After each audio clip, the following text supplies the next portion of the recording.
Prenez quelques minutes pour regarder cette vidéo jusqu'à la fin. Votre avis compte beaucoup, alors dites-moi ce que vous en pensez en commentaire. La famille, le pouvoir a rendu tous les cadres du RHDP fous. Allons-y à Benjerville, on va les écouter. Je demande à l'opposition radicale de ne même pas penser un seul instant faire une marche le 11 qu'ils ont décidé. Ils ont décidé pour le 11. De ne même pas penser à ça. Ça dit que il faut que ça reste dans les simples déclarations. Ça, c'est un conseil que je leur donne. La Côte d'Ivoire, ce n'est pas un jeu d'enfants. Et s'ils marchaient? Ils ne vont pas marcher. La Côte d'Ivoire, ce n'est pas un jeu d'enfants. C'est-à-dire quand on leur parle, ils ont l'impression qu'on s'amuse peut-être. Eux, ils ne s'amusent pas. Ah non, mais nous aussi, on ne s'amuse pas. C'est parce que je ne m'amuse pas que je les mets en garde. Vous voyez, je n'ai pas envie de dire encore ce que j'ai dit. Sinon, la répétition est pédagogique.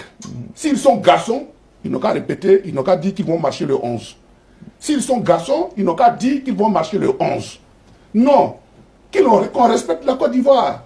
Nous sommes un pays normal, un pays qui évolue. On ne se lève pas un matin pour dire que oui, on va marcher. Non, ce n'est pas possible. Ce n'est pas possible.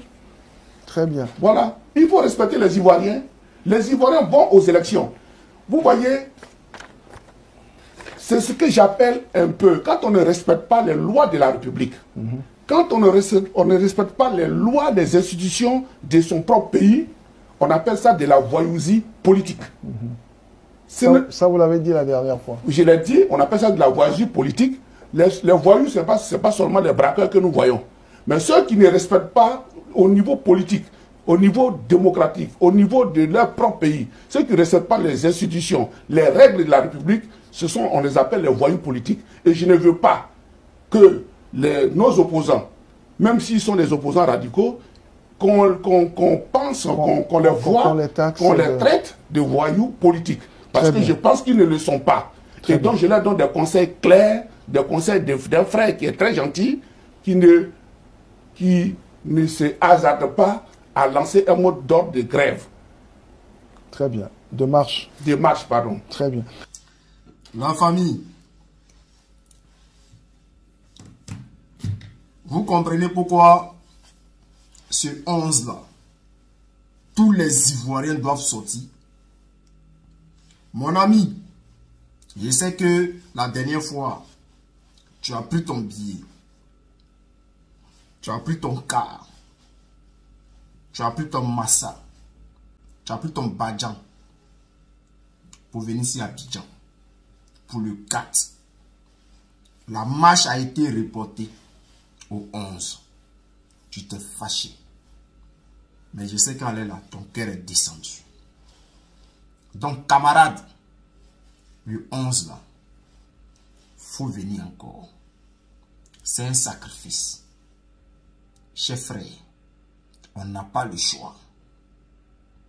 On n'a pas le choix. Vous voyez, non? Vous voyez? C'est pour cela qu'on vous dit que ceux qui sont au pouvoir là, 2025 octobre là, s'ils sont passés, qui sont restés au pouvoir, camarades, frères, papa, maman, grand-mère, chers frères, c'est eux, désormais, qui vont nous autoriser à respirer quand ils seront contents. Quand ils seront fâchés, ils vont nous interdire de respirer. Quand ils vont augmenter encore les prix des denrées alimentaires, aujourd'hui, notre camarade Charles Dosso, Rodel, paye les frais. Parce que il s'est opposé. Il a dit non, la vie était trop chère. Et l'ont pris, l'ont mis en prison. Beaucoup de personnes ont parlé sur la toile. Non, la vie est chère, la vie est chère. C'est allé où? Cette fois-ci, là, ils vont doubler encore les prix. On aura du mal à manger. On aura faim. On va aller quémander à leur porte. Et celui qui va oser dire que la vie est chère, il va se retrouver en prison.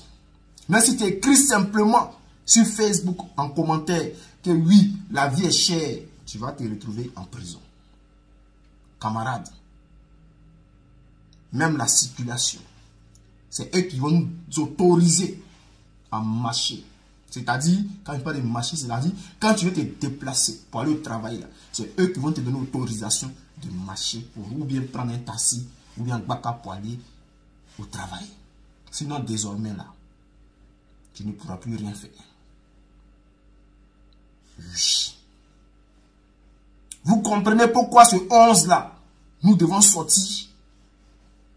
Lorsqu'on vous dit qu'on a été pris en otage par ce pouvoir-là, vous pensez que c'est parce que nous avons envie de faire le buzz, nous avons envie de crier sur les réseaux. Non. Les camarades, les frères, nous sommes pris en otage. On souffre tous. Aujourd'hui, le RHDP nous dit que si nous sommes garçons, on n'a qu'à dire que le 11, on va marcher. Mais comme nous sommes des garçons, nous ne sommes pas des woubis au PPACI, au PDCI, à l'opposition. On dit que ce 11-là, on va marcher. Allez-y les dire que ce 11-là, on va marcher. Que chacun fasse une vidéo pour dire rendez-vous le 11. Il n'a qu'à mettre sur story, WhatsApp, TikTok, Facebook. Dites tous le 11. Rendez-vous le 11. Écrivez ça partout. Rendez-vous le 11. On va voir ce qu'ils vont nous faire. Parce que là, nous sommes des garçons. Jamais on va baisser nos bodas et puis ils vont pénétrer ça. Jamais. Nous sommes des garçons. Alors, chers frères, chers camarades, l'heure est arrivée. Heureusement que nos cadres sont avec nous. Heureusement que le président Babo lui-même a déjà acheté ses lequets. Heureusement que le président Tidjane Thiam a acheté ses lequets. On va prendre le bitume d'Abidjan. On va marcher. Le président sera à notre côté. Physiquement, comme moralement, physiquement, moralement, en esprit, nos présidents seront à nos côtés. C'est pour cela qu'on vous dit, chers camarades, restez mobilisés. Restez mobilisés. Sinon là, ceux-là, ils vont nous trouver et ils vont nous prendre encore. Depuis 10 ans, depuis 2010, pardon, depuis 2010, jusqu'aujourd'hui 2025, ils veulent encore continuer de nous couper. Chers frères, on doit dire non. On doit dire stop. On doit dire on ne veut plus. Ça suffit. Trop, c'est trop. Ils abusent. Ils abusent. Chers camarades,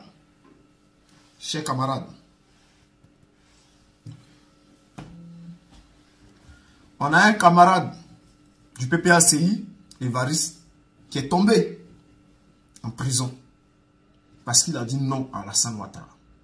Parce qu'il a dit que lui, il aime le président Gbagbo. Ils l'ont pris, ils l'ont mis en prison, il a déjà là-bas. Il n'est pas le seul. Beaucoup ont déjà. Aujourd'hui, on apprend que au CHR d'Aboisseau, un camarade du PPACI est tombé. Chers frères, on doit se battre. Et on doit dire trop, c'est trop. On envoie maintenant une convocation à Damana Diapikas. Ils veulent faire quoi? Ils veulent l'arrêter. Ils pensent que lorsqu'ils vont arrêter Damana Pikas, nous allons arrêter de marcher. Nous allons dire non, manifestation c'est bon, parce que nos cadres sont arrêtés. Non. Non. Quoi, Justin est en danger. Damana Pikas aussi. Chers frères, nous devons nous battre. Nous devons nous battre. Parce que ces cadres qui risquent leur vie, ce n'est pas seulement pour nous. mais c'est pour aussi nos enfants, nos parents. C'est pour tout ce monde-là que nos cadres se battent. Donc, chers frères, on doit se joindre à eux, ce 11-là, pour aller nous battre à leur côté. Blaise Las a été arrêté. Il n'a pourtant rien fait. Daï Nestor arrêté. Il n'a pourtant rien fait. Nos camarades Ziggy est toujours en prison. Pourtant, il n'a pas tué quelqu'un. On a vu dans les camps, Mola, qui a déjà quelqu'un, a été libéré. Mais Ziggy qui n'a pas déjà quelqu'un là, il est encore en prison. On a notre camarade Steve Biko, qui n'a pas déjà quelqu'un, qui a seulement dit qu'il ne veut pas de Draman. Il est en prison. Gala Kolebi, qui n'a pas déjà quelqu'un, qui a juste fait un commentaire sur Facebook, il est en prison. Et quand on parle, ils disent que non, il y a aussi des cadres RHDP qui sont allés en prison et ils prennent exemple sur Joël Nguessan. Mais est-ce que Joël Nguessan est encore en prison? Joël Nguessan est parti trouver les Gala Kolebi là-bas, les Steve Biko là-bas. Mais Gala Kolebi il est sorti. Il est sorti. Nos doyens sont en prison. Lida Kwasi. J'en passe. Chers frères. Les gens là veulent nous faire quoi? Ils veulent vider la Côte d'Ivoire des Ivoiriens. Ils veulent seulement mettre les étrangers à notre place. Ils veulent nous remplacer par d'autres races. C'est ce qu'ils veulent faire. Mais c'est ce qu'ils sont en train de faire.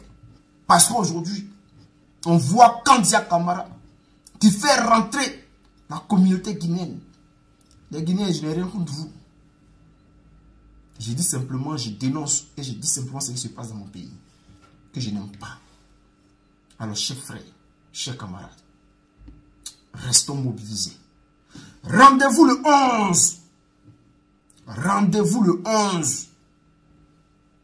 Nous allons dire non au 4e mandat d'Alassane Ouattara. Parce que trop, c'est trop. Et il faut avoir confiance en nos leaders. Ils sont avec nous. Ils sont près de nous. En esprit. Chers frères. Ils sont avec nous. Ils nous soutiennent. Eux-mêmes sont déjà mobilisés.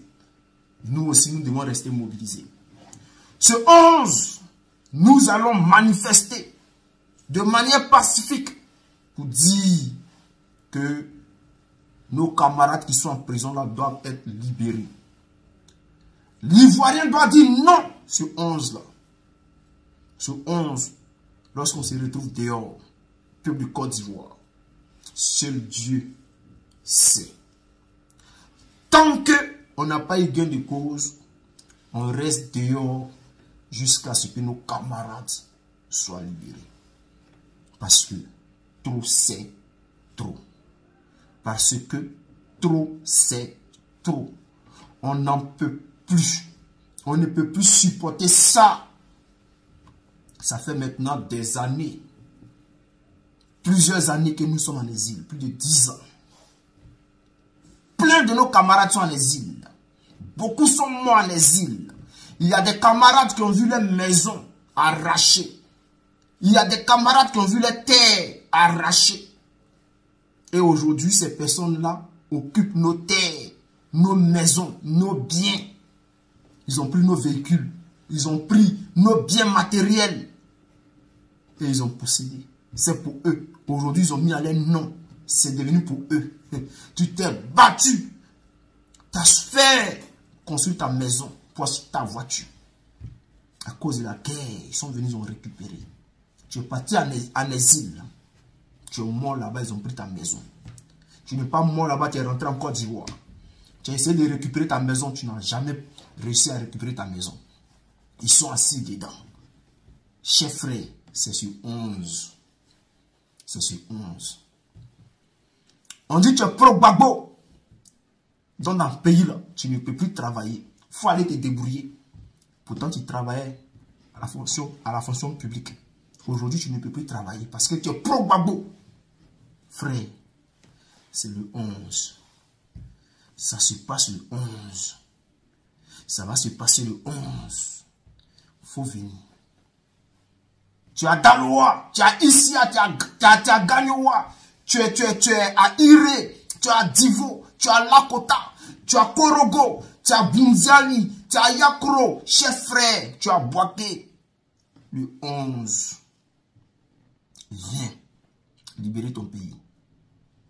Quand ce pays-là sera libéré, là, frère, toi-même, tu vas voir ta vie va changer. Toi-même, tu vas voir la joie qui va t'animer. Toi-même, tu vas voir le bonheur qui va franchir ta porte. Viens, camarade. C'est ce 11. Venez tous, chers frères, ce 11.